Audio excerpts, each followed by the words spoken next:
Hey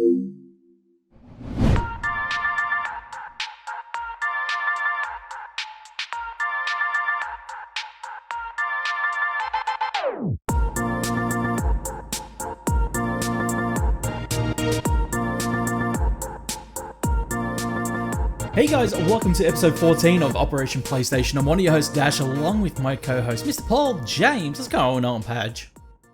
Just locked down suddenly out of nowhere. Yeah. It's a strange old time in my life. Yeah. I know lots of people, including yourself, obviously are already locked down, but mine was very sudden and no warning whatsoever. And all of a sudden, school's closed, and I'm not even teaching from home at the moment. It's a weird one. So is it before we begin, obviously, with the gaming news, is this like a self-imposed lockdown, or is it something that's been told, hey, you got to stay home?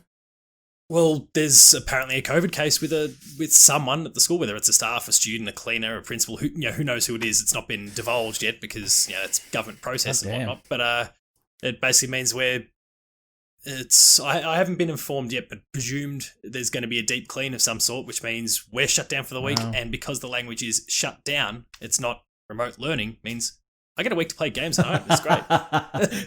Guys, speaking of games, if you didn't know, this is Operation PlayStation-Gamer.com's dedicated PlayStation podcast where we dive deep and dirty and discover what the latest and greatest PlayStation have to offer, including next-gen gaming. If you like what you hear tonight, make sure that you follow us over on SoundCloud, iTunes, and Spotify. Give us those cheeky 5-star ratings. They help us out. Thanks, Paul. And catch the VOD on dashgamer.com and on YouTube. Subscribe and hit that bell for notifications when each episode goes live.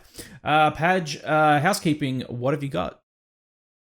So Dev Diary, as I'm always spruiking on this show, the most recent guest, and we discussed it, I think, last time around, but certainly in our Ghost of Tsushima spoiler cast from a while back, which you'll talk about shortly. The most recent guest on Dev Diary was Jordan Lemos. He's one of the writers for the game, and there's a new episode coming live this Thursday, which, if you're listening to this podcast, you clearly are. The guest coming live on Thursday this week is Liz Fiacco. She is part of the team responsible for The Last of Us Part 2. She's also working on Kenna, Bridge of Spirits, that we learned of at the PS5 event. She's also got a history at Obsidian. Some really, really cool stuff that she's been responsible for. And obviously everyone's kind of still buzzing about The Last of Us Part 2, so that's the big notable tentpole title there to talk about. And she's on the show this week, so going live Thursday at 7 a.m. Go check that out. Very cool. That's available on all podcast services and on player2.net.au, so make sure you guys check that one out. Is that all for housekeeping for you? And then there's the usual video content. I've done a fair few Player 2 plays recently because Xbox had that indie demo sort of thing there, so there's some cool games that they were showing off that will likely come to PlayStation as well. The likes of SKATER, for example, that were on there. And myself and Matt Houston did one of our little verses, kind of bouncing collaborative pieces about the Xbox event where, look, had plenty of thoughts. So I was coming at it certainly with a PlayStation bias, as you might expect. But yeah, go check that out as well on the Play 2 website. Very cool. For dashgamer.com, myself and Paul actually sat down on Sunday and did our Ghost of Tsushima spoiler cast. We would love it if you guys head on over right now and check that out. It's an extra episode of Operation PlayStation for you, so you get 2 doses of Ops this week, so we would love it if you head over to your favorite podcast service or even on to dashgamer.com and check that one out. We dive deep and dirty and discuss Ghost of Tsushima, which has been an extraordinary title for us to, just get our hands on. Thanks to PlayStation Australia once again for helping us out and providing the review codes on that title. We know you want it. Dash and Holmesy, Break Your Hearts returned. It is the return of the Dash and Holmesy series. Myself and Holmesy sat down and talked about it's basically a finale of Catherine Fullbody. Thanks to the kind folk over at 5-Star Games who provided the review codes for both the PlayStation 4 version and the Nintendo Switch version. We got to cover both editions, and it was really fun to sit down with Holmesy once again and reconnect with him. It's been a while, and it was really fun to relaunch that show. And once again, thanks to 5-Star as well. Later on in the show, we're going to be talking about SKATER XL, which I got my hands on today, so look out for that. Stick around. We're going to be talking about that later in the show. Also, on dashgamer.com, Dash Gaming Podcast episode 14 is now live with Mr. Paul James as well. Our brand new look and everything else is along with it. And our Death Stranding PC review. Obviously, being a PlayStation show, this kind of ties into this review as well. So, Death Stranding PC review, thanks to All Interactive for providing the review code for that one. Don't worry, he copied and pasted his old review and changed PS4 for PC, How and it was dare good. you? Done. I haven't read it. I'm taking the piss. It's true though. So, well, no, it's not true, but it kind of is. With bugs. Well, a lot of it was featuring bugs. We've already spoken about it. Yes, featuring a couple of bugs, but we've already spoken about it. Most of Death Stranding, like Death Stranding, from what the PS4 Pro plays, your PC plays, it's the exact same experience. So. It's Death Stranding. Exactly. Anyway, guys, now that we've got that out of the way, let's get into the news. Okay, Patch, the first piece of news comes by way of Robert Ramsey over at Push Square, who says Ghost of Tsushima sells a staggering 2.4 million copies in 3 days. Another blockbuster IP for Sony. Sony has done it again. The PlayStation maker and publishing powerhouse has created yet another blockbuster property alongside the likes of Horizon Zero Dawn and Days Gone. Ghost of Tsushima can be labelled an undeniable hit, as managed to sell a staggering 2.4 million copies in just 3 days. Sony has made a habit of delivering bestsellers over and over again this console generation, to the point where it's making the process look easy. Let's not forget that the big publisher in general are averse to crafting new intellectual properties, as there is an inherent risk involved. It's much safer to bank on a recognized brand. And while Sony does still lean on heavy hitters like God of War, and more recently The Last of Us, it's clearly not afraid to push new ideas. With that in mind, Ghost of Tsushima is actually Sony's fastest selling new IP on PlayStation 4, beating out the aforementioned Horizon Zero Dawn, Days Gone, and Bloodborne. It's an undeniably huge win for developer Sucker Punch, and this could be the start of a prestigious new series. I mean, I can't argue with that. That's definitely.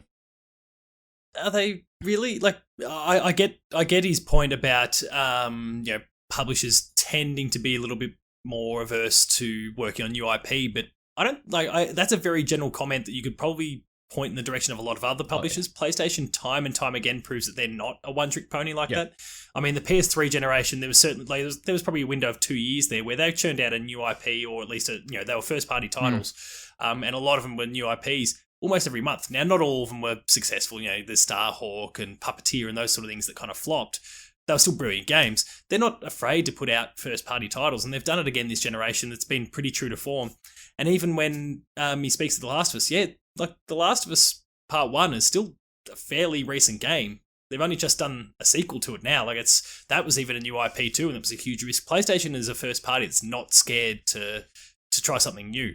And that's what makes them so appealing in a lot of ways. Now, sure, the criticism can be leveled at them that despite the fact that these franchises are new, there is a through line through all of them, especially Days Gone, Horizon, and Ghost. In the open world, there's a lot of UI similarities.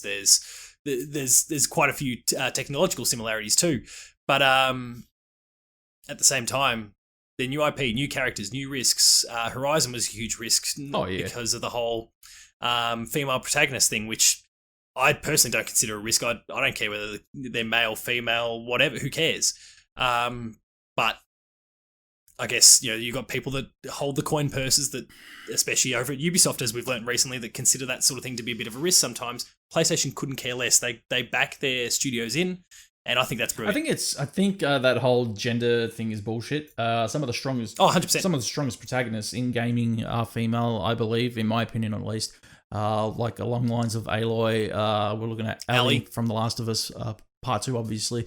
I even think of protagonists like Faith from Mirror's Edge, and I think of Chloe from Senua from Hellblade, and Chloe from from Uncharted, The Lost Legacy. This is something that's inarguable. I hate every time this argument does pop up. It's such a Oh, look, I mean, I've understood the financial side of it. I see what they're trying to get at there because, it was kind of proof was in the pudding for the longest time that it was the only real prominent female representation was Lara Croft. And sadly, for the longest time, especially in like gaming's more primitive years, it was all for the wrong reasons. And they know that kind of generic white guy sells, rightly or wrongly. Wrongly, of course. Yeah. But I think, and kind of the proof is in the likes of Assassin's Creed Odyssey, for example, for Ubisoft, that they should be starting to see now that it doesn't matter whether they're male or female or anywhere in between. It doesn't matter. If you create a good game with a really awesome protagonist, people will be interested. People will buy it. Definitely. And that whole gender bias thing's bullshit, and will die, wither and die. It's always, the proof is in the pudding. Strong narratives sell, and it doesn't matter who you're playing. These people are. There's a sensitivity to this argument, and it strikes me as dumbfounding how people completely overlook the potential of a game being great based on its main protagonist, its character, and their gender. It's, you know what? Shut the fuck up. It's the only way I could say it. You got like games like Life is Strange. Life is Strange, 2 female protagonists in the title. That game is a narrative, to me personally at least, is a narrative masterpiece. Keep that to yourself. I can't stand Life is Strange, but I do understand the point. I do understand the points that people make, but it's just not for me. I can understand. It's just never clicked. But it's such a... Well, it reminded me so much of, like... It's hella bad. It's the hella that killed it. Oh my god, let's move on. I was going to say, it reminded me so much of Veronica Mars, the TV series. Yeah. So, it's up there. Anyway, let's move on. The following story connects with the current one. This one comes by way of Wesley LeBlanc over at IGN, who says, our Ghost of Tsushima update brings new difficulty, additional accessibility options. Additional accessibility options to the game. The update will go live today, which it's already installed on mine. I think it was installing on yours. It was installing on mine before the show. Yeah. So an update for Ghost of Tsushima will bring. Now I'm going to read this because I'm not going to lie to everybody out there. This is our third take for beginning the show tonight because there were a couple of stuff ups on my part. But I believe, and I'm going to read this, I believe there is a repeated line here. So correct me if I'm wrong here, Paul. An update for Ghost of Tsushima will bring a new lethal difficulty mode and more accessibility options for reading text and more forgiving combat intensity. The update, patch 1.05, brings new lethal difficulty to the game and accessibility options that lower the intensity of the combat. That means the exact same thing. It's pretty close. Yeah. It's pretty close. The patch also brings some new text changes for Ghost of Tsushima as well. Depending on when you're seeing this, the update might already be out and is set to go live July 27th. Quote, later today, patch 1.0. So basically, Sucker Punch pretty much confirmed that on Twitter. Coming. The new difficulty level is called Lethal, and it makes enemy weapons more deadly. It also makes Jin's katana more deadly as well.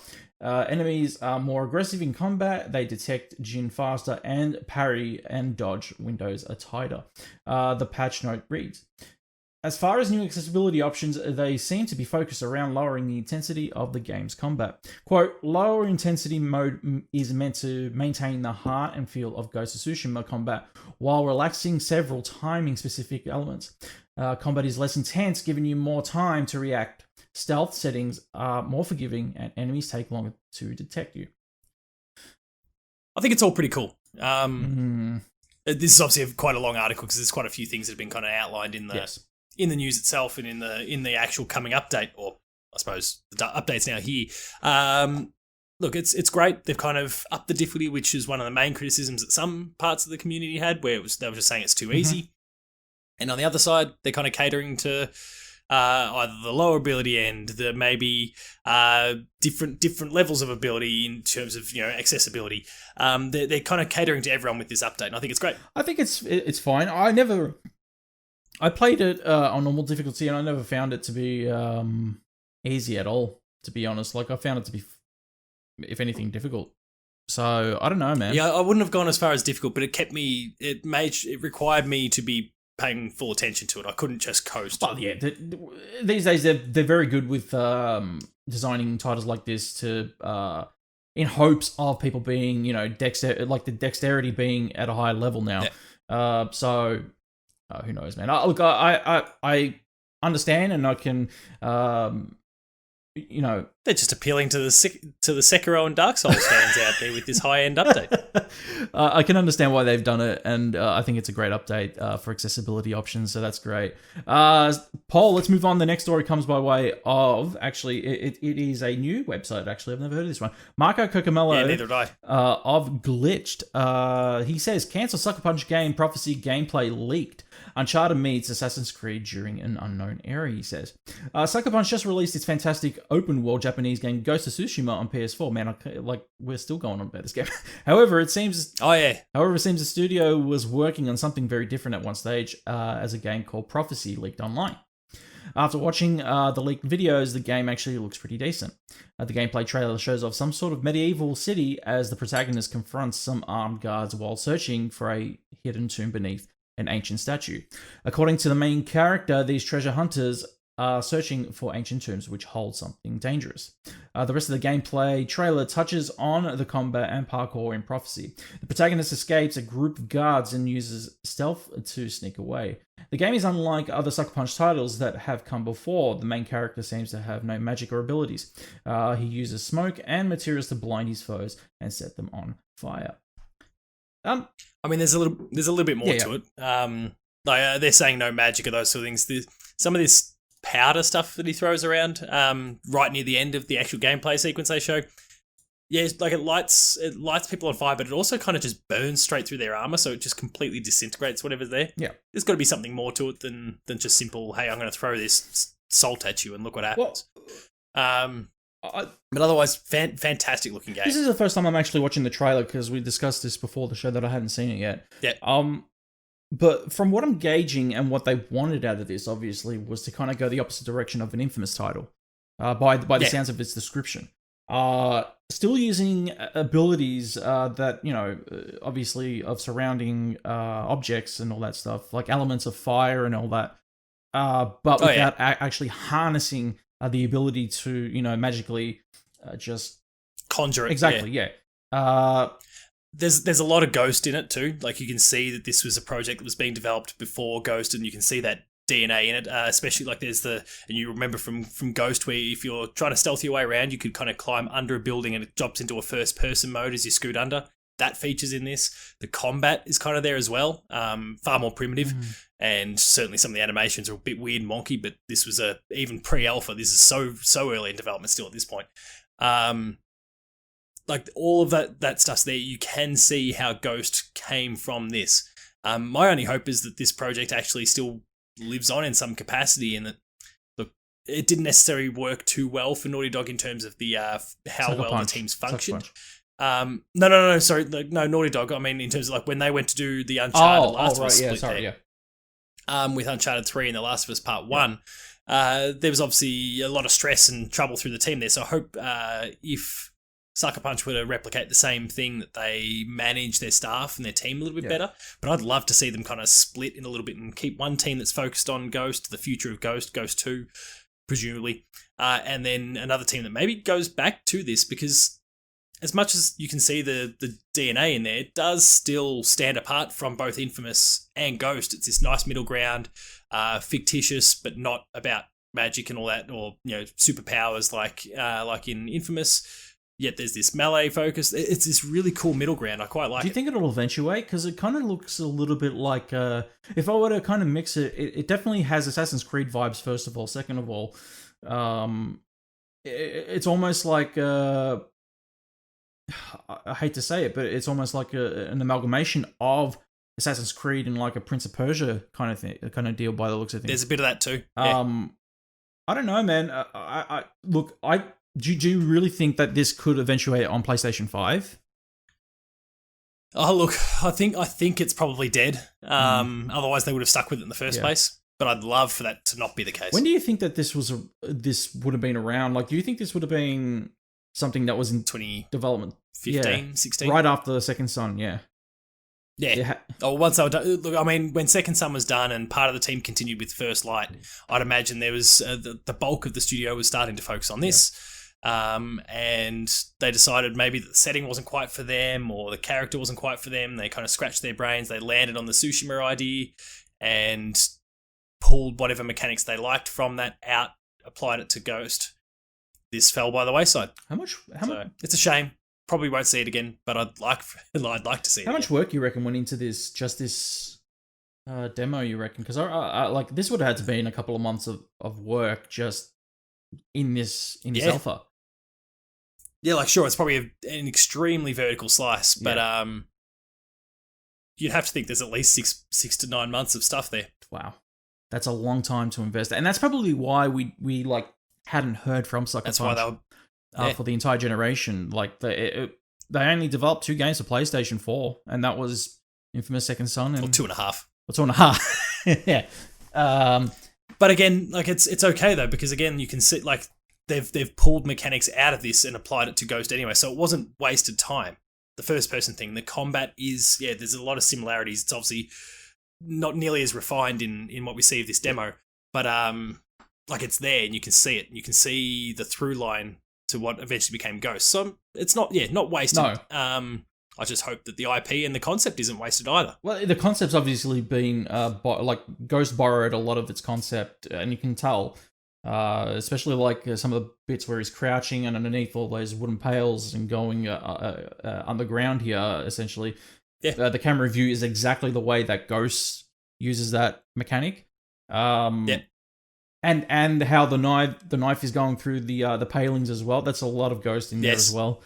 So it's one of those things right now where I can understand. I think it'd be probably a mistake if they actually turn around and said, "Don't worry about Ghost 2. We're just going to go with Prophecy because there's a lot of hype behind him. A lot of people wanted it." I think that'd be a big mistake. I could see them. I could see Ghost 2 coming out on PlayStation 5. I could even see Infamous coming out on PlayStation 5. More on that later. Yeah. This game, I don't know, but if there's if it drums up enough hype that buzz, then I could probably see Sucker Punch visiting it at the end of PlayStation 5's life cycle, if anything. Yeah. So I don't know, man. It looks. He's hoping. Sorry, go on. I said he's hoping. It looks intriguing, but I don't think we're going to see it anytime soon, unfortunately. No chance. The next story comes by way of Brianna Reeves over at PlayStation Lifestyle. This one reads, The Last of Us Part 2 success in June broke digital sales records for PlayStation. During its opening weekend, The Last of Us Part 2 broke an impressive sales record for PlayStation in its first 3 days on the market. The sequel moved 4 million units, making it the fastest selling PlayStation 4 exclusive to date. New data shows it broke records in terms of digital sales too. The title reportedly sold a whopping 2.8 million digital copies in its launch in the month of June. As such, the Naughty Dog opus shifted more units in its opening month than any other PlayStation exclusive before it. The figure comes courtesy of Superdata Research. 2.8 million digital units sold in under 2 weeks is quite the impressive feat. This especially holds true given the previous record holders Marvel's Spider-Man and Final Fantasy VII Remake sold 2.2 million copies in their launch months of September 2018 and April 2020 respectively. On console, The Last of Us Part 2 also counted as the highest grossing title in June. However, Superdata notes that the sequel is unlikely to maintain similar momentum in July. Sales for the sequel were, quote, front-loaded since over 2/3 of the launch month sales came from pre-orders. Padge, I'm going to say this immediately.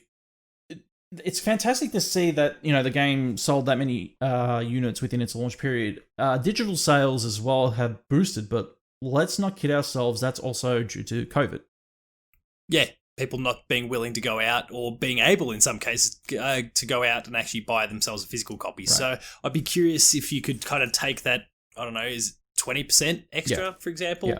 Yeah. Who knows what that is, and whether that had actually resulted in falling below Final Fantasy VII and Spider-Man. So who knows? But still impressive figures regardless. Yeah. Do we think that this is a sign of things to come, though, for next generation in terms of... Like, we're getting 2 editions of the PlayStation 5 coming next gen. Do we see a massive leap in people deciding that, you know what, don't worry about physical gaming, it's time to go digital? Oh, yeah, it's going to happen. People have kind of learnt to get their head around it a little bit thanks to this whole current horrible situation. They've adopted that model a little bit. We've heard about Nintendo talking about the digital sales for Animal Crossing, similar sort of idea. And you know, as a general rule, and I am generalizing here, but the Nintendo audience is far less accustomed to online and that sort of thing. Maybe because Nintendo's coddled them for so long. But even they've adopted, you know, the online model just so they could play Animal Crossing. So I suspect that as a gaming community, regardless of whether you're on the more casual end or the more hardcore end, the general trend is going to be more and more towards digital, perhaps at a faster rate than what it was already trending in. Because obviously things were becoming more digital, but I think this has fast-tracked it significantly. Last of Us Part 2's benefited from that. I'm sure Ghost is as well. And, you know, Animal Crossing did for Nintendo. Like, this is what the way we're going, and I think it's great. It's wise that PlayStation's going with the all-digital model as well. Mm-hmm. I'll still personally buy the one with the disc drive just because I may as well be versatile. And I've still got disc, like for backwards compatibility, I've still got, you know, physical PS4 Blu-rays, so I want to be able to use them. I've got Blu-ray movies that I'd like to be able to watch. I don't want to lose that feature. Same. But if someone's jumping in at ground zero, and they just want to get in on board with a new console and they haven't got a history, may as well go all digital and just adopt it going forward. I agree. I think it's going to be one of those things where heading into next gen, it really will test the market and see what happens in terms of physical gaming and whether or not it can outlast this following generation. Because we are heading towards an all digital future. Let's not doubt ourselves. Let's not kid ourselves. It is going to happen eventually. We're going to get to a point where gaming to collect like physical discs and stuff will be non-existent very soon, and the only way you're going to be purchasing games will be through a digital store or walking into a retailer and they're going to have digital cards with barcodes or whatever on them. It'll be good and bad in a way, because good for people who are like publishers and developers who are looking to earn the buck. Bad for the businesses themselves, like EB Games, whose bread and butter they depend on pre-owned titles to sell, so that, you know, they can pay their employees. That's just a fact.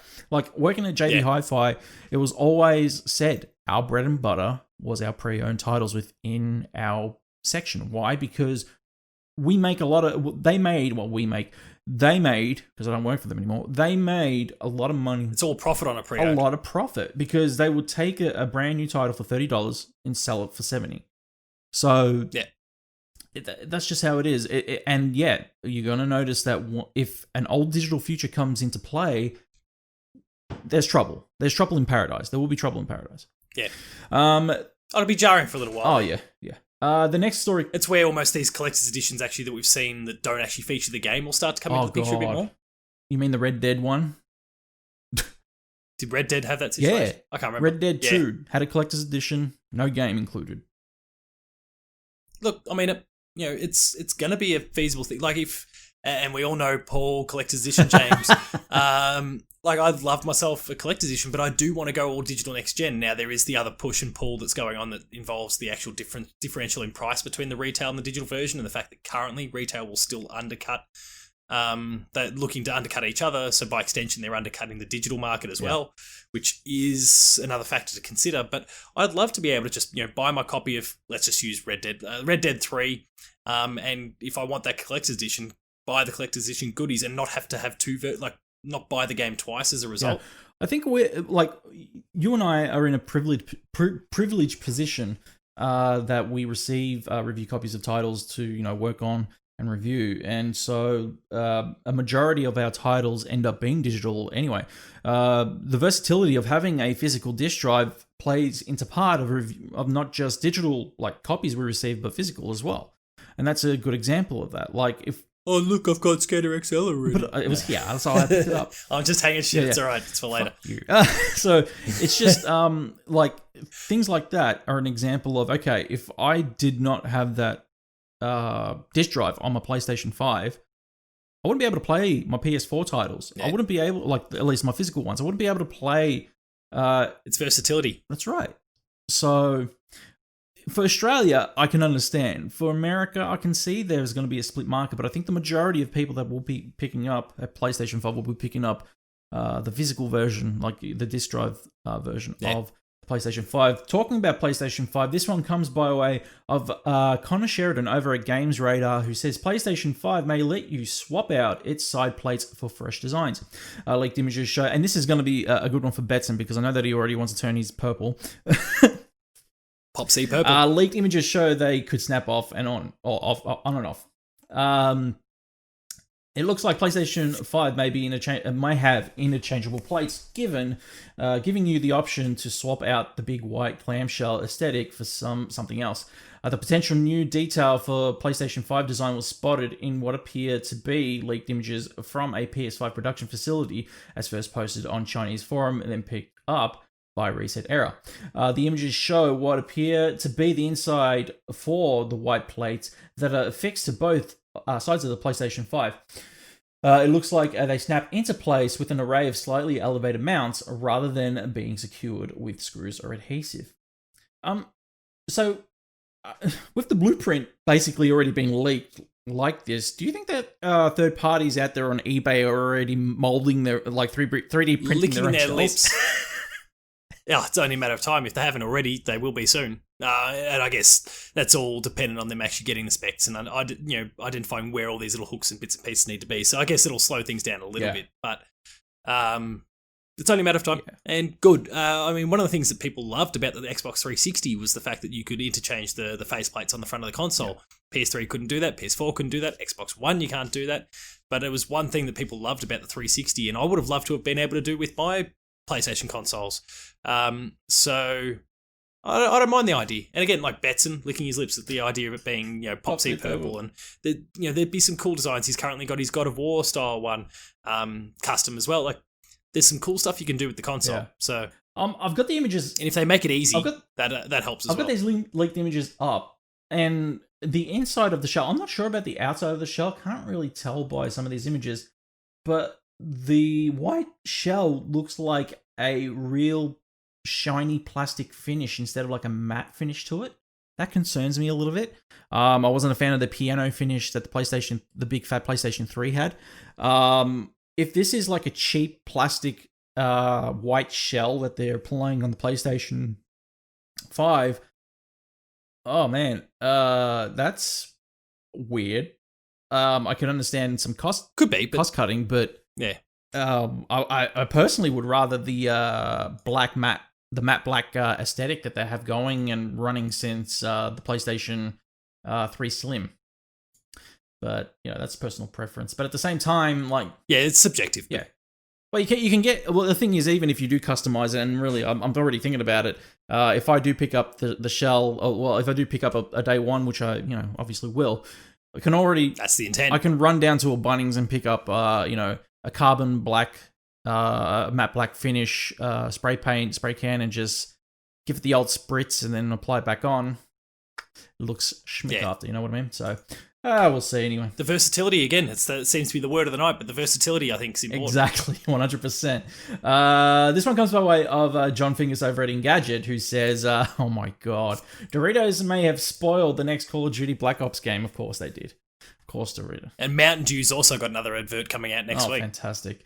No, that was the sarcasm, gamers, Mountain Dew, Doritos. You might not have to wait for Activision to reveal the name of the next Call of Duty game. Apparently, a snack food purveyor is one step ahead. The Game Revolution has shared Call of Duty news and Windows Central pictures of what's said to be a Doritos promo for the still unannounced Call of Duty Black Ops Cold War. The return of the original Black Ops era has been rumored for a while, and this seemingly confirms the plans. The promo, which offers us chance to win double experience points for a year, appears to start October 5th. Although that doesn't necessarily guarantee the game will be available at the same time. It's probably going to be a beta at October 5th. It'll be thereabouts. Yeah. They have been going October the last few years. Well, no, last year was November 11th. No. October 25th. What? It's even in the article. Oh, wait, I'm thinking of the year before. I'm sorry. My apologies. Yeah, they've been a little bit all over the shop in recent years, but anyway, I'll let you finish the article before we kind of... Do I have to? No. Good, because I don't want to, honestly, it's dirty already. It's about Doritos leaking Call of Duty Black Ops Cold War. I mean, it happens. Wasn't it Subway that spoilt Uncharted 2 for people? Like, straight up spoilt the game. Like, retailers, maybe. Different companies that they partner with, that happens sometimes. Yeah. So it's not an uncommon thing. And honestly, like, I've been asking the question now for a month and a half, like, when is, like, I'm not a Call of Duty guy. I did kind of fall a little bit in love with the most recent Modern Warfare, the campaign specifically. Loved it. It was awesome. Yeah. But, and that's the first Call of Duty I've basically played since the original Modern Warfare. But I had been wondering why we hadn't seen this game so far. Like, it was inevitable it was going to come out this year. COVID has thrown a spanner in the works, though, and I was wondering, holy shit, is this thing not going to make it out to 2020? Clearly that's about to happen. It's just they're delaying their marketing plan somehow. Are we going to see something this month, maybe opening night live, Jeff Keighley's thing, that kind of wraps up the whole Summer Games Festival? It'd be interesting. Speaking of which, the next story comes by way of Oz Gamers. Nick over at Oz Gamers says, Cuphead finally coming to PS4, a very delicious last course. The extremely popular, challenging, and beautiful action platformer Cuphead from Studio MDHR has mysteriously appeared on the UK PSN store under the new game section. The actual product page for the game doesn't load, but it points to a potential Cuphead Ps4 announcement coming soon. This information coincides with Jeff Keighley's announcing on Twitter that a, quote, special update coming from, quote, one of our favorite indie game studios, end quote. So yeah, put two and two together, and Cuphead might be finding its way to PlayStation 4. Originally on Xbox and PC exclusive, originally an Xbox and PC exclusive, Cuphead was also released on the Nintendo Switch and even made a dashboard appearance in Tesla cars. The Tesla one's still insane to me. Oh god. Either way, it's great to see that PlayStation fans will get to enjoy this beautifully animated shooter platformer. Plus, the timing makes sense with an upcoming Cuphead Netflix series set to debut sometime in the future. Paul?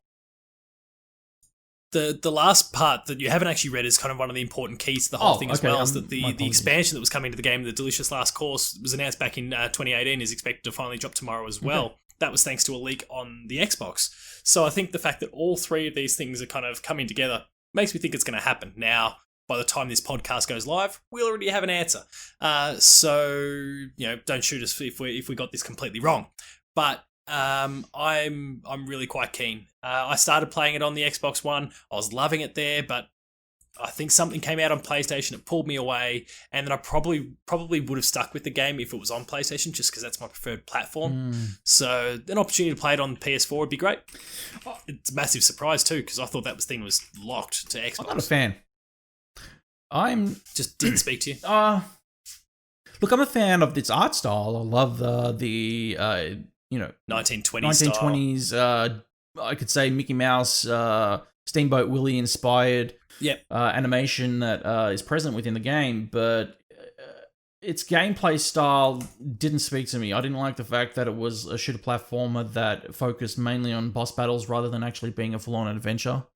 I felt like it's understood. I felt like its difficulty at points really was something that disengaged me. Excessive.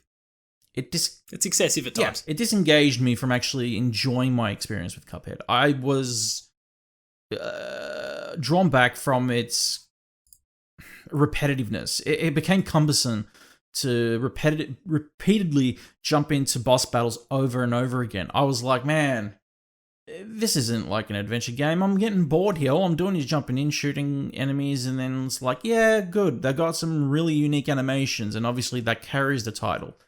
But the narrative isn't that strong. The gameplay isn't really that strong. Okay, it's an interactive animation, and it's okay. So no, okay, look, I can respect it. I think there's obviously there's a very large portion of the intent who'll disagree with you there, but I do actually understand the issues that you've got with it though, and it may not speak to everyone. It seems like it doesn't speak to you for that reason. Just not really that interested, to be honest. The next story comes away of Sammy Barker over at Push Square, who says Xbox sure did announce a lot of timed exclusives this week, but it's not a fan of them. Console launch exclusive is the big banner at the top. Microsoft bigwig Phil Spencer is not a big fan of timed exclusives, but his company announced plenty of them for the Xbox Series X this week. You dirty hypocrite, A Phil. large chunk of its press conference was dominated by so-called, quote, console launch exclusives, end quote, which means they'll deploy a day and date on Xbox and PC, but contractual obligations will keep them off PlayStation 5 for a designated period of time. It's nothing new, and we're familiar with the business practice because it's one Sony is notorious for dabbling in as well. Final Fantasy VII Remake is a high-profile example of how the Japanese giant is willing to plump up bags full of paper in order to keep a title off a competing console. The difference here, then, is that the manufacturer has never explicitly spoken out against the practice. Spencer, unfortunately, has. Speaking about DLC marketing deals a couple of years back, he said, quote, paying marketing funds so another console's base can't play a piece of content doesn't feel like growth, end quote. When called out for these comments, he added, quote, I never said Xbox has never done this. I'm not calling out others. It's just not a practice I like. That's it. More recently, the executive appeared to imply that Sony's approach to the PS5 exclusives is anti-consumer. Quote, I find it completely counter to what gaming is about. Yeah, I can understand that, but paying... Okay, so I'm going to stop here for a second, because paying rights to an exclusive feature, like to market a campaign, I think the only reason that Xbox is salty in this circumstance is because they're losing this generation. And they've shown that in different, moments this gen, where, they've been like, oh, why doesn't PlayStation want to play with us in terms of like cross-play and all that kind of stuff? It's like, because they're winning the gen. Like, why would they want to, essentially poison the well with something that's failed from, go? And Xbox have, unfortunately, done Matrick in, poisoning that well. They got off to a shocker. Good luck at Zynga. It's like, good with him. Is he even still there? No, he got fired Probably there not. too. Fuck it. So it's just one of those things right now where I believe that this messaging is fine. Phil Spencer has proven himself to be a great executive, like a people's executive. He's great, but and I can understand how, backing and supporting your product, but when your messaging is wrong, and this is wrong messaging. I'm sorry, but when I'm with you. It's like saying, oh, we're more than happy to publish Halo on PlayStation 4. No, you're not. Don't lie. It's not, and they're not going to. Though at one point they came very close. The Master Chief was apparently deep in development for the PlayStation. Then they saw the light. Yeah. But the thing that I kind of... I believe that Phil's telling the truth when he says it's not a practice that I like. But at the end of the day, though, it's one that he recognises that he has to embrace to ensure that the Xbox platform is competitive with PlayStation going into this generation. Yeah. To be able to kind of pull what they did with, say... Rise of the Tomb Raider, for example, or some of the things that we've obviously seen linked to this coming generation, with Stalker 2 and The Medium and those sort of games, all things that are referenced here in this article. And Cuphead, for example, we literally discussed Cuphead in this episode about how it was locked to the Xbox and eventually it's jumped ship. Like, these things are happening. Do you think? And he's embraced it in the past, whether he likes it or not. He recognises it's necessary. I was going to say the Cuphead situation is a unique one because the game's been out now for 3 years and it's already made its way from Xbox to Switch, now to PlayStation. I believe that its marketing here is centered obviously towards, and they hit it right on the head here on this Push Square article. I believe that it's centered towards marketing its Netflix series that is about to hit. And once that next Netflix series drops, a lot more people probably want to buy it, and when they see it on PlayStation Store, it'll sell. Will it sell as many copies as it has already in the past? No. It's just an additional feature, to sell, an additional platform for the publisher to sell the title on. More money. Yeah, like you just did. All about the dosh. So, go on. Look, I can appreciate that he doesn't like it, but it is a thing that happens on both sides of the fence. Hell, Nintendo does it as well to a lesser capacity. I feel like it's still only a matter of time before, what was the Ultimate Alliance or whatever from last year. Yep, Marvel's Is that right? Ultimate Alliance. Yep. Like, I'm sure it's only a matter of time before that comes to the other consoles as well because they want to make money. With Xbox published titles, Xbox Game Studios published titles, do we see Xbox Game Studios developing for next, like going into the next generation? Do we see them developing titles that will make its way to Nintendo Switch? Oh, it'll come to Switch. Probably not, and that's only because the Switch is going to be so underpowered in comparison. Okay. Not that you'd know it based on what we saw of Halo. Trying to throw a few shots out there. No, Halo looked brilliant in a lot of ways. Did you see the Domino's ad? Oh, yeah. man. Yeah, they smashed him. That was pretty Burn. No, look, obviously, like the game looked fantastic. It was just a couple of screenshots that made it look pretty dated in some respects. But I don't want to turn this into an Xbox podcast. Go watch and listen to a Xbox pod if that's what you're after. Look, I mean, both companies have done this before. I think one thing that Xbox maybe does a little bit better in terms of the kind of consumer side is that when they do lock down a timed exclusive, it's typically for far less time. So, like Below, for example, not Below. Below's one of those examples anyway. So it was only a few months, and then it came across. There's obviously a few exceptions to the rule. Cuphead seems to be that, but I suspect the intent was never to go elsewhere, and that just changed over time. And possibly, as you said, as a result of the Netflix thing, not because of any desire to keep it from from other platforms. It was just, hey, we're coming to other platforms here. Let's double dip and make more money because they're a small independent studio. Let's guys, go for it, please. It'll help you out, support you, and help continue your growth. Why not? We'll let the walls down for this one. But then we don't see Ori coming across to PlayStation. It's on Switch. Yeah. But again, I think Xbox and Nintendo are also a little bit buddy in that respect as well. Yeah, that's correct. The following story is a little disappointing, but comes by way of Robert Ramsey over at Push Square. Oh, God. Oh, why? Don't tell me. It's only a matter of time. Don't tell me this news, but Final Fantasy VII Remake 2 now in development, but you'll be waiting a little while. And please be excited for 2030. But in translation, that means you're going to be waiting ages, says Square Enix. Key members of Final Fantasy VII Remake's development team have spoken more about its sequel, which is apparently now in full development. Quote, I fully understand the importance of releasing a continuation soon. We want to deliver as quick as possible. We've grasped where the level of quality should be this time too. Director Tetsuya Nomura tells Famitsu, as translated by Gematsu. A quote, for the next game, we plan to release something with even greater quality and even more enjoyable than the first game, as quickly as possible, Nomura continues. Quote, when we announce the next game, we hope to also make our future plans clear, end quote. But just how far off is Final Fantasy VII Remake, or whatever it ends up being called? Final Fantasy Remake 2. Going by the team's comments, it's clearly hard to say. Quote, development on the next game has already begun and we're hard at work. You'll be waiting a little while, but please look forward to it, states co-director Naoki Hamaguchi. Your guess is as good as ours. Paul. Can we stop getting Nomura in interviews? Because he's probably the worst one for this, but it's a wider issue within Square Enix. You are getting so many people that come out and present conflicting messages, and that, I mean, which in some respects is great for Square Enix because it whips up this constant frenzy and furor around the company, and there's always people clicking and they're interested, engaged all the time. It's one of those things gradually frustrating people. They need him to convey that message. It's like, when is it coming? And it's like it's going to take a little while, but it's going to come soon. And it's like, no, it's not that. But why? I'm okay if that's the message. Like they can spruik whatever message they want, but it needs to be consistent, and it's not consistent. And that's the thing that's frustrating me the most about Square Enix, and it's usually Nomura who is the one that kind of contradicts what the rest are saying. Yeah.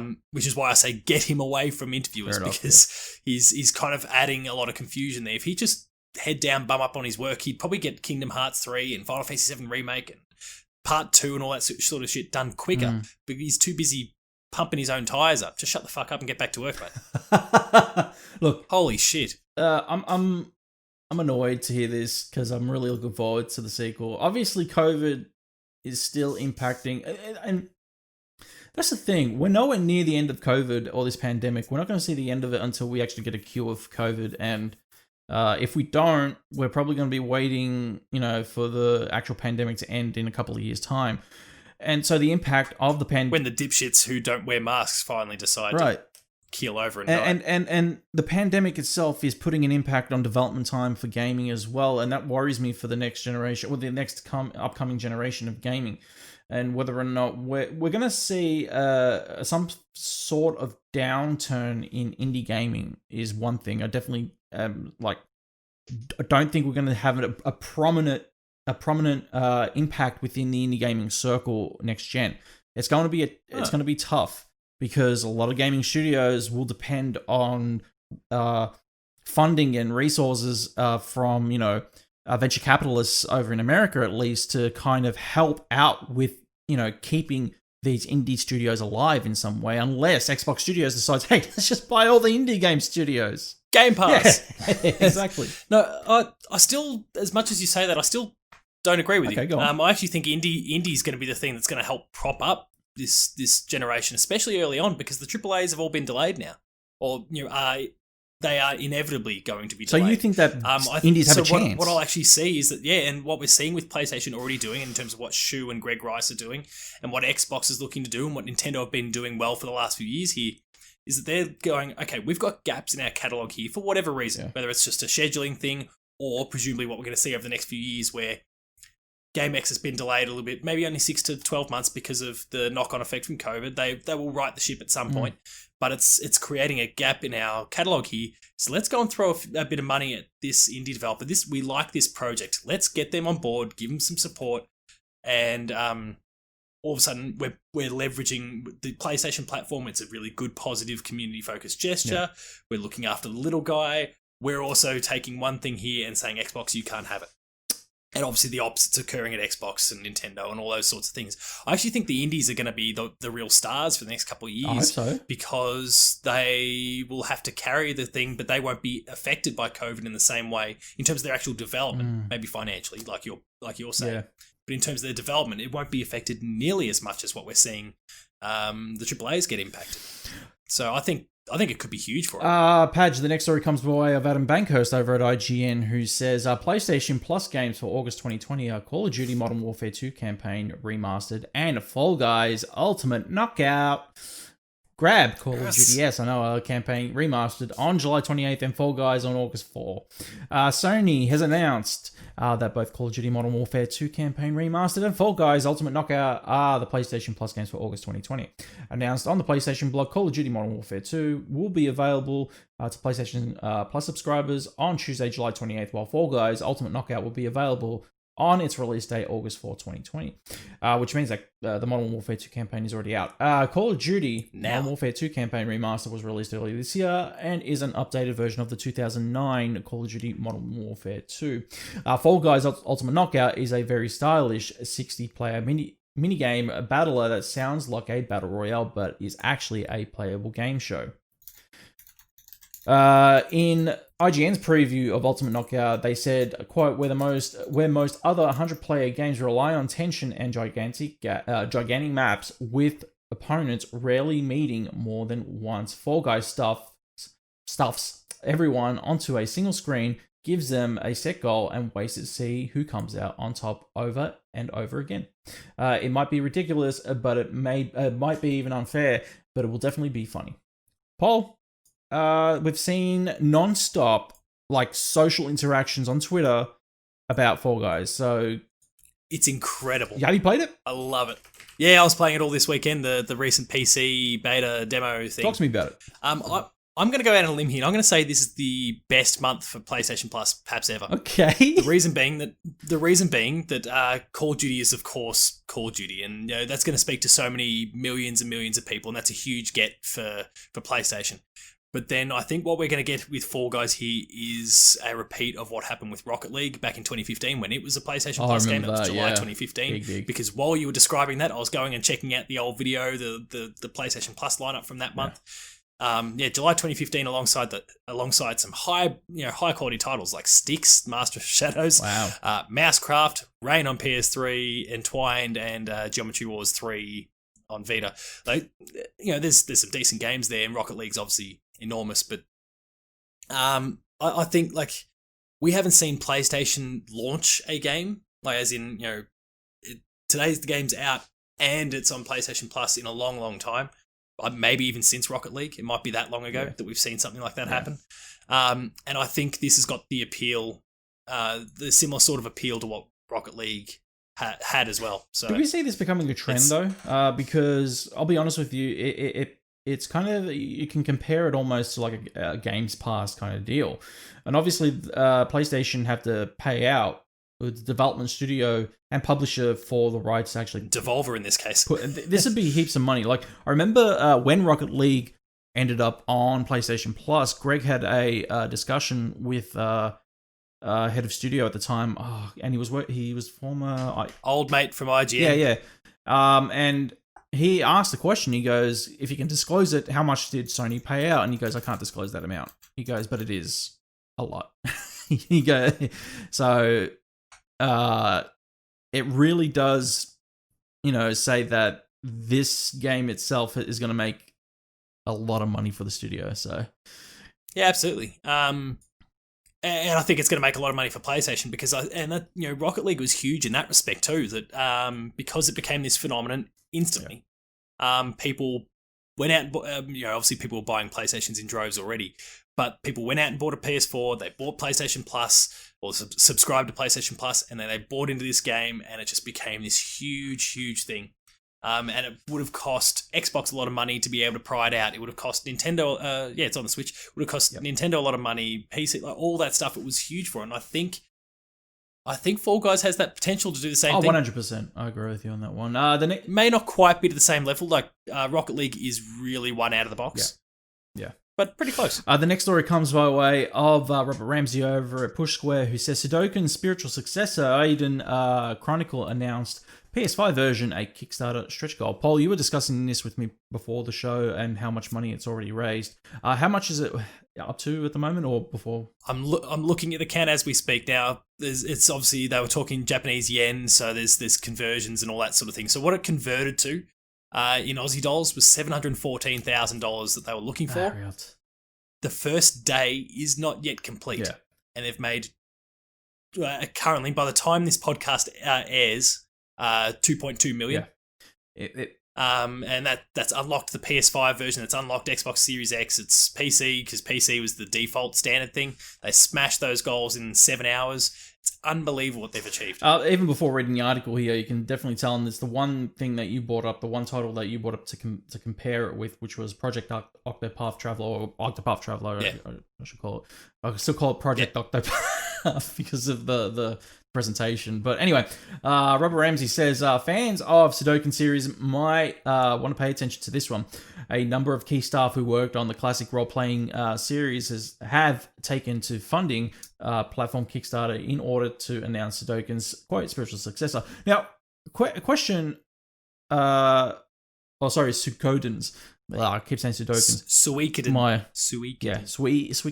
Suikoden. That's pretty good. Okay. That's pretty good. Right. Close question, Paul, about this. Yes. In terms of the way that this title actually, like, did Octopath Traveler, was that also Kickstarted? No. That was. I mean, that's a Square Enix job. Okay. All right. Yeah. Fair enough. I completely forgot. That was like the Bravely Default team and all that, if I recall. You're probably correct. I can't remember exactly. I don't know why I was thinking that. There must have been another title that was. I'll double check it while we're talking about it. But yeah, I mean, Octopath Traveler, it was a Square Enix thing. And this obviously evokes the game visually, but then this is underpinned by a lot of people who were responsible for Suikoden back in the day, specifically 1 and 2, which in my mind are the best games in the franchise. They're from the PS1. And it's just Suikoden. Holy shit, I'm so excited to kind of get a few of the personnel responsible for this franchise back, working on the franchise, because Konami kind of bailed on it. Understandably, because they've kind of moved away from games, and this was a niche within their market. But yeah, I'm really happy to see this back with some of the personnel behind it, with all the Kickstarter support. They're shooting for 2022, which probably means we won't see it till 2024, but whatever, I'll take it. How confident are you, though, about this? Because this plays into almost the Mega Man story, if you know what I mean, from Mega Man to Mighty Number 9. Look, I mean, I guess it's how it was pitched, but I mean, with Mighty Number 9, it was here's the one guy that was responsible for this whole thing, and that they built everything around him. Yeah. Here that like they're sourcing people from a whole bunch of different disciplines that are all familiar with the franchise. They've thrown a few other personnel that are responsible for like Castlevania along the way as well. Right.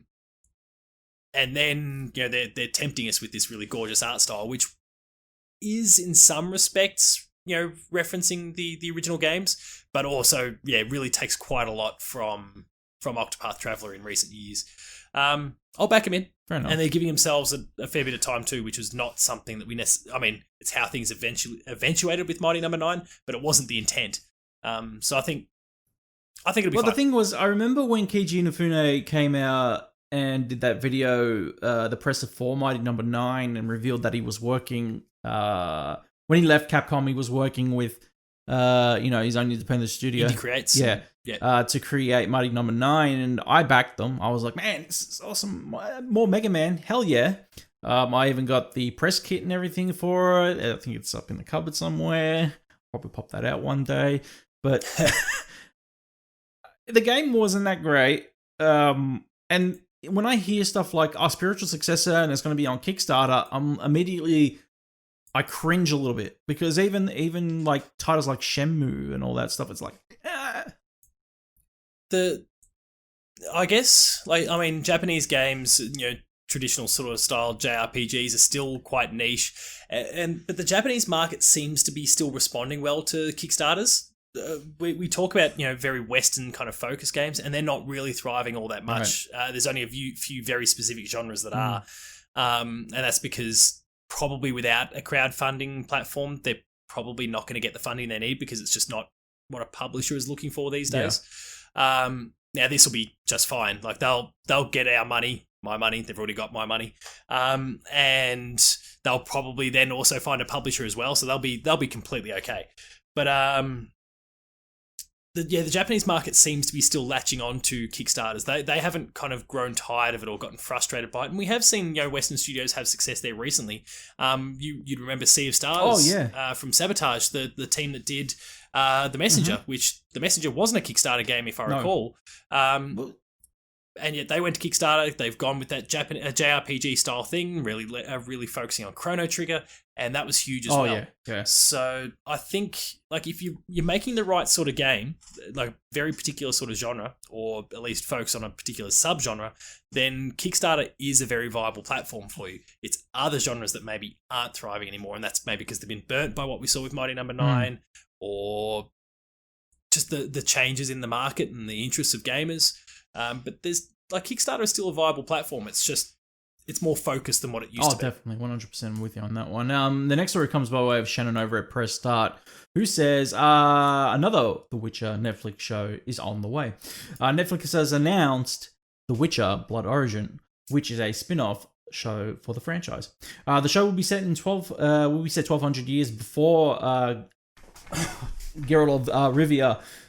Telling the story of how The Witcher came to be. It's set to run for 6 episodes. Only 6. Okay.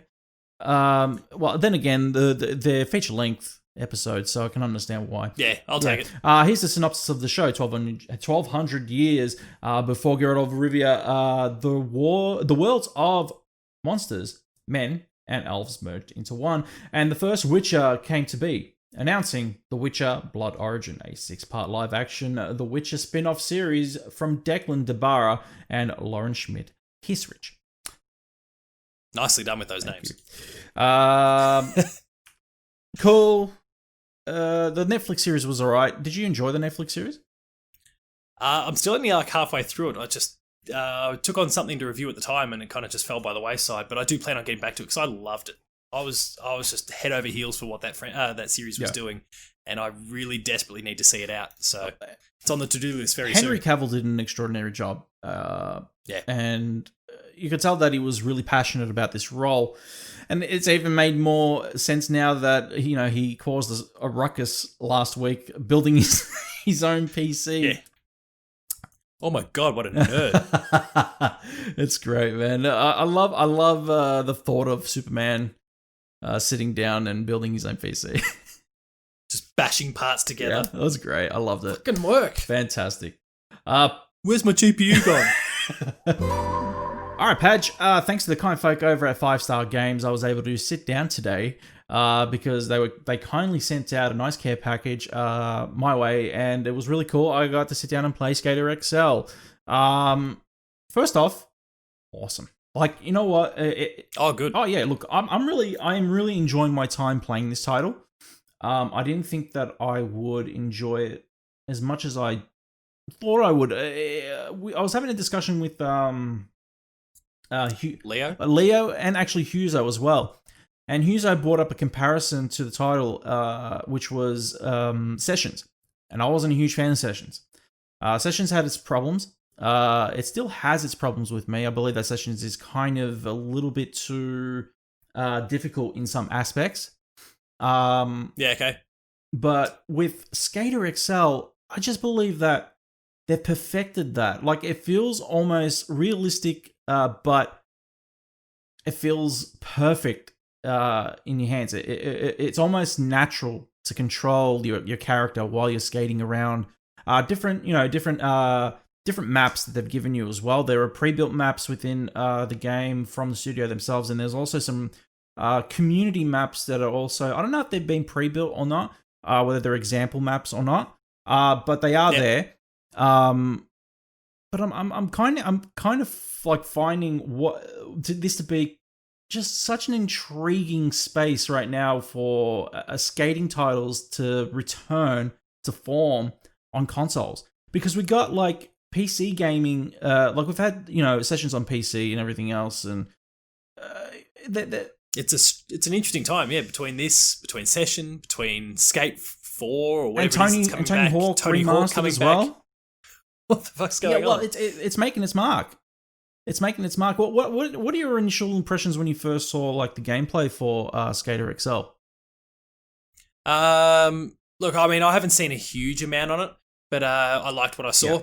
Yeah. I'm not the biggest skate sort of guy. I haven't played any of the skate games. I've played some Tony Hawks over the journey, and they all look cool and they play fun. Played fun. I had the goodest time. I enjoy them. But this needs to be doing something really exceptional for me to maybe jump back in, just because my time is divided. My interests have been, have kind of molded and changed over the years. Is this the sort of title that I should go back to? Why is it called SKATER XL? Does that mean I'm just a whole bunch of like donut drakes that are all on skateboards? Like, what are we dealing with here? Look, I think if anything, it expands on the fact that we're playing. Look, Skate is a pre-existing title, but the beta of it came out, I think, back in 2018, and it was placed on PC initially, and you didn't get much of an expansive universe. You got some, the basics of just a skating sim, essentially. SKATER XL takes it above and beyond that. You get more in this game, and you get the ability to customize your character and give yourself a custom map as well, which is really cool. Obviously, you're going to be able to interact with the community and get additional community maps, which is going to be a lot of fun to actually experience as well. Oh, user-generated content's great. It's always great to prolong its quality of life. That's for sure. I think, if anything, I'm impressed by what I've seen so far. Obviously, a major improvement over the recent Tony Hawk's entry that we got only a couple of years ago, which was just a... the less said about that, the better, right? 100%. Okay, so in saying that, today I did talk to you guys about it as well, and my experiences that were a bit mixed, because there is definitely a patch coming for this title. And when I say that, is because of its frame rate, which is at times poor. I have experienced 2 freezes within the game, and I showed you guys one of them. Real hard freezes that took like minutes for it to unfreeze and continue gameplay. And even some glitches that have happened, like skating right through cars, the actual skateboard itself ending up on its side, and you skating vertically on your skateboard. It's just really weird. It's just really weird glitches that happen, but funny at the same time, I guess. But it's just one of those things where those things kind of, as a reviewer, and when you're critiquing it, you think to yourself that, QA should have cleaned these things up before its release on console. You'd like to think so. But with a skating sim, I really don't tend to harbor on them because it's not an immersive experience that I'm looking for when I'm playing a skater sim. It's just something that you just jump into and grind for fun because have a bit of fun. It's just, it's a skating sim. You're in it for just effing around, to be honest. You're not there to, oh man, this is going to be a big engrossing experience that I'm going to be playing for hours on end. No, you'll be playing The Last of Us Part 2 for that, and then when you're done with that game, you're going to jump into this for some chill time, chuck on some beats, maybe a podcast in the background, and do a couple of kickflips. It's nothing that you're going to be completely taken out of if a couple of bugs occur. If anything, you'll probably have a laugh about that and continue. It's not as bad as Tony Hawk in terms of that, per se. It's, if anything, it's a really solid experience. And I mean, like Leo from Power Up today published his article, and even with the bugs evident and, them occurring within his time as well, he still gave the game a 9.1 out of 10. So that speaks for itself. Okay. Yeah. I might keep a close eye on things, especially if some of these bugs kind of get sorted out. Then maybe I'll give it a crack. How much is it going for? What's the retail price or digital price? In store, I believe it's. Actually, you know what? That's a good question. I believe in store it's $49.95, or it could if it is $70, if it is $69.95, then or $69, I should say. Regular retail price. Sorry, that's all right. Regular retail price anyway is like $99.95, obviously on PlayStation Store. So EB Games has it for $80. So it would be probably around about $59 launch at JB right now. So make sure you head out and pick up your copy. It is an awesome skating sim. I highly recommend. From what I've played so far, I played about 6 hours today. So definitely. Yeah, thrilled to hear it. Yeah, man. Definitely recommend. Highly recommend. PlayStation. All right, Paul. My PlayStation pick for the week, and finally, I picked a PlayStation 1 title because he's been begging me.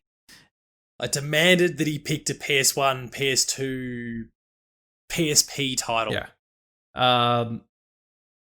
Tony Hawk's Pro Skater 2. And the reason I picked it obviously was because of Skater XL, so it kind of just puts it into play. But fucking lazy bastard. But the thing is, Tony Hawk's Pro Skater 2, playing Skater XL today obviously brought back a lot of memories playing Tony Hawk's Pro Skater 2. It was a title that I shared with my family, especially my little sister. She was a big fan of, just pro skating, the X Games and all that kind of stuff growing up. And, Tony Hawk's Pro Skater was honestly revolutionary. It was revolutionary for gaming at the time. Everybody loved it. It broke boundaries in terms of the way we played a lot of arcade titles, especially sports like arcade titles, and competitive skating was something that was hot back in the 90s as well. I just brought that up with you for like the X Games and everything else. Yeah. And Tony Hawk being Tony Hawk at the time, it was major. It was a major deal to have a pro skating title, and once again, and a good one. And that's the thing. Like the mechanics in this title are just. It was one of the most influential simulators to be released on PlayStation at the time, and the thing was to experience something that almost seemed impossible because there's a lot. I remember watching a development documentary on this title and how they developed the game as well, and how they developed like a lot of the mocapping within the title, which was astounding that they actually mocapped movements in such a game for its age, for its time. It just gobsmacked me. But yeah, what they said and how they developed the title, I mean, I could understand, texture popping and loading from the background to foreground and everything else, but in the way that they would save memory in loading a lot of the maps and the area as well, I was completely amazed by this title's development cycle from that documentary. But even just its memories, like my own memories of sitting down and spending hours upon hours of just grinding, and just really enjoying the silliness of what would, be one of the biggest influences in arcade gaming. And I always, It lifted the bar in a lot of ways. 100%. I feel like it kind of took notes as well. Like my sister and I were also big fans of Crazy Taxi, and its pacing and the way that a lot of its UI would pop up on screen with its point system and everything else. It just and like even the soundtrack that was applied within the title, which was it's just untouchable as well. I feel like it really kind of connected there and took nuances of what we knew from such another classic series of Crazy Taxi and implemented him into such an amazing sports savvy competitive title such as Tony Hawk's. And I really feel like it came out on its own as one of the most influential titles to ever be developed. But what are your thoughts on the title? No, I mean, I agree. I spent hours and hours and hours with this game. Burnt because I was a dodgy bastard back then. But original copy. I suppose in many respects, still a dodgy bastard now. But no, I adored that game back in the day. I spent a disproportionate amount of time with it, given my very one-eyed focus on Final Fantasy, JRPGs, Nintendo software. To then just kind of, I had my PS1 and I was binging on PlayStation, JRPGs, Suikoden, like we mentioned earlier in the episode, Final Fantasy, etc., etc., etc. And then Tony Hawk came along and I just devoured it. Yeah. And I just couldn't get enough of it. And then that kind of turned my interest to, do you remember like Matt Hot? No. What was the BMX one? Not Matt. Oh man, I can't remember. Dave Mirra's freestyle. Oh BMX. right, yeah, and then they kind of like, butchered that on PS2 afterwards too. Yeah, but the original one was great. Oh, yeah. Like holy shit, I'm going to get into this stuff. Never did because, fuck, I'll just stick to my AFL footy. But it started to tickle my interest. I started paying attention to it. I started asking questions of people who were into skating about like what was going on and kind of why they loved and that sort of, I cared about it. Yeah. In the end, never enough to actually give it a go myself, but like I cared about it and was starting to understand the appeal, which I never did before. Yeah. So well done, Tony Hawk. Tony Hawk's Pro Skating 2, man, definitely a classic. All right, Paul. Time for the PlayStation operation this week. What is it? We've spoken a lot about Sucker Punch this episode, and probably the last month, really. We've spoken about obviously Ghost of Tsushima. We've spoken about Prophecy. And I want to talk about Infamous. Yes. Let's bring that shit back. Yes. Now, realistically, it's not going to happen with Sucker Punch. No. They are most likely going to be working on Ghost 2. And we obviously speculate about some very probably quite remote possibility that Prophecy ever actually becomes something. But PlayStation, you have an incredibly valuable studio there. IP there. It doesn't need to compete against Spider-Man. It can work hand in hand with Spider-Man. And it's an original thing as opposed to a licensed IP. So you've got all the scope in the world to do whatever you want with it. Now, Delton Rowe isn't the strongest character you've got. No. It was still, Second Son was a pretty great game, but Delson was one of the weaker parts of it. Cole McGrath was awesome. Yep. What's her name that made up the DLC from of First Light? What was her name? Oh, Abigail red hair. Fetch Walker. Fetch. She was fantastic.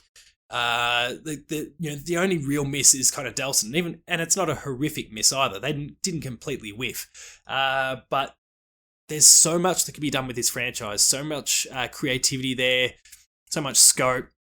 Get a third party or a second party studio, I guess. Ultimately, bring someone into the fold, give them the IP, help them nurse it, give them the skills, lend your resources because there's so many knowledgeable people at Sucker Punch and around the PlayStation family. Build that franchise into something. And don't send it out there to die by putting it near Spider-Man. Give it a bit of distance. We've got Miles Morales. Spider-Man 2 is probably 2 years after that. Maybe late in the generation we see a remake of the original. Maybe we see a sequel to Infamous 2. Maybe we see a whole other thing entirely. Like, there's so much that can be done with this franchise. It has cachet. It has appeal. It makes money. PlayStation, fucking do it, please. I would love to see them bring Cole back, an older Cole, a little bit of an angrier Cole, someone who's like he's still doing the right thing, but he's becoming a begrudgingly old fart basically within time. He's been protecting humanity now for a long time, and Second Son took its approach, and I remember the developers confirmed it on the basis of its the popularity of the good karma being the most popular pick. Yep. And so they went with that storyline within Second Son. I would love to know if Cole, because Cole became the beast at the end of the second. Oh, spoilers!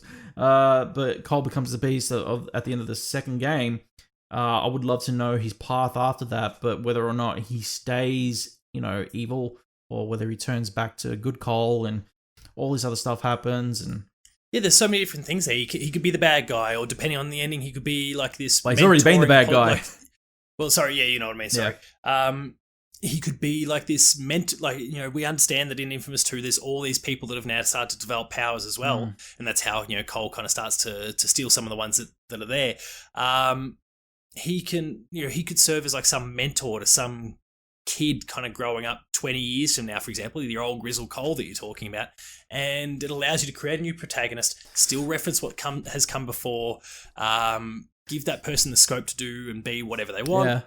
You can maybe leverage some of the Fetch and Delson storyline if you need, and if that suits and if it works. There's so many things they can do, and they're not upholden to anything, unlike what they are with Spider-Man, where for as much as Insomniac and PlayStation did a fantastic job of promoting and kind of leading people by the hand, but not making them drink when it came to the actual story spoilers, people still worked it out because they know the source material. Yeah. No, they worked out, who the key characters were, who was going to show up, who was going to do this. I'm not going to dive into spoilers because the game's still only 2 years old. But shit, it's 2 already. But like they don't have that issue with Infamous. They can do whatever they want. No one, okay, sure, some people might speculate and guess a few things right, but it's not going to be this prevailing thing. Like, people don't have source material to draw upon, so there's so much creative flair that they can add in it. They can do whatever they want, however they want, whenever they want. So PlayStation, do it. Do you remember before, because I know that we were going to end it there, it would have been perfect ending, but what I was going to say was, do you remember the beta for Infamous 2 when it dropped? Like, when it was revealed at E3? Yeah, vaguely. Yeah, and Cole looked... The hair. Remember that reception that got? And Greg Miller and IGN blew that up. Yeah, I thought, at the time, man, this is going to be the end of it if they keep it like this. And then they changed it around back to, like, classic Cole. But then in my heart, I was like, man, I wish they would release DLC with that Cole. And I would love to... Yeah, why not? Yeah, that would have been cool.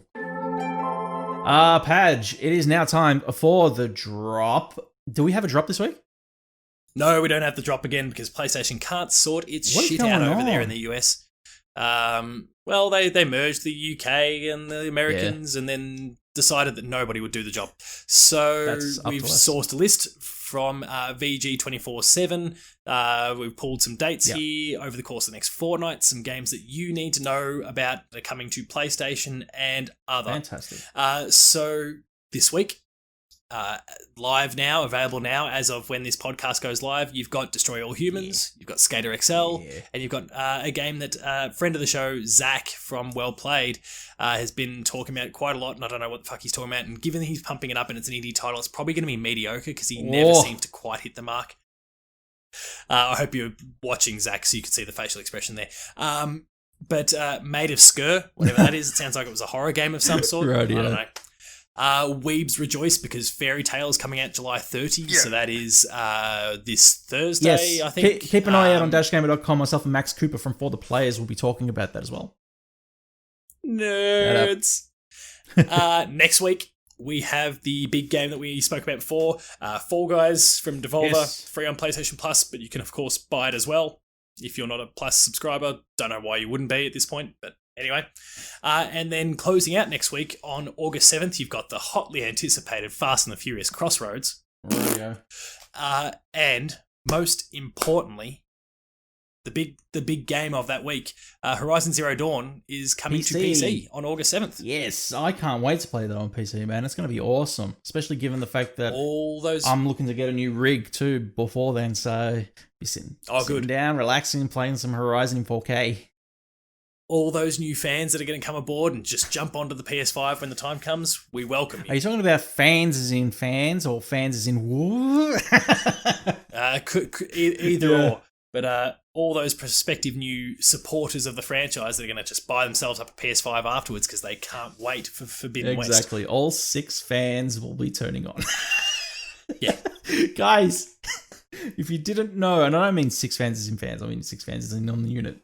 This has been Operation PlayStation. Bad joke.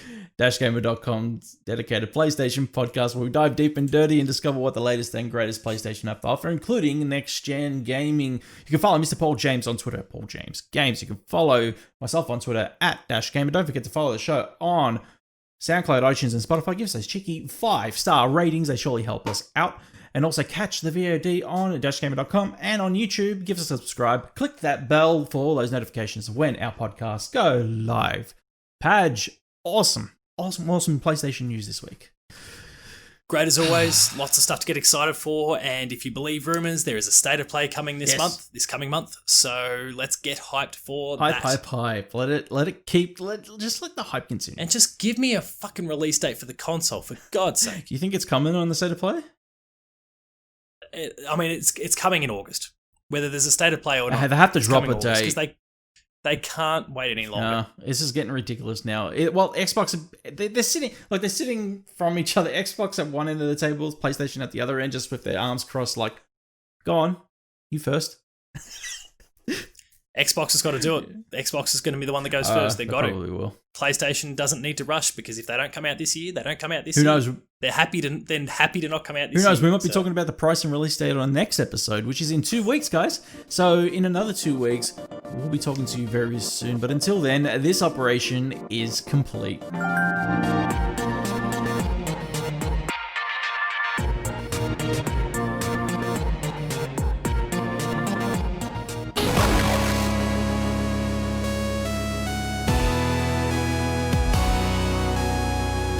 Dashgamer.com